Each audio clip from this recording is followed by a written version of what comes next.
ரஜினி தாத்தா கேளு பாப்பா. ரஜினி தாத்தாட்ட ரஜினி தாத்தா நீங்க ஏன் சர்டிஃபிகேட் கொடுத்துருக்கீங்க? கிட்ஸ் எல்லாம் நிறைய உள்ளவே விட மாட்டேங்கிறாங்க.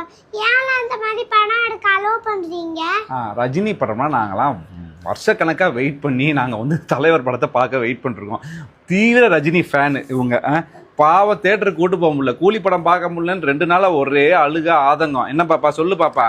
ஆமா ரஜினி அங்கிள், மிஸ்டர் லோகேஷ் ஏன் இந்த மாதிரிலாம் படம் எடுக்கிறீங்க? பாருங்க பாவம் இல்லையா பசங்க? என்ன விட சின்ன பசங்கலாம் ரஜினியோட ஃபேன்ஸ். நானும் பாவம், எல்லாரும் பாவம். எதுக்கு இந்த மாதிரிலாம் படம் எடுக்கிறீங்க? இந்த மாதிரிலாம் எடுத்தா இனிமேல் நாங்கள் உங்களோட படத்துக்கே வர மாட்டோம். அதாவது மிஸ்டர் லோகேஷ் கனகராஜ் கேட்டுக்கோங்க. அதாவது குழந்தையோட ஆதங்கம் அது சீரியஸாக வந்து செம்ம கடுப்பில் இருக்கா. அவ ரஜினியை வந்து தயவு செஞ்சு ரஜினி சாரை வச்சு தயவு செஞ்சு ஏசி டிக்கெட் படம்லாம் எடுக்காதீங்க. ஏன்னா நாங்கள் இவளுக்காக நானுமே பார்க்கல. Diehard Rajini fan.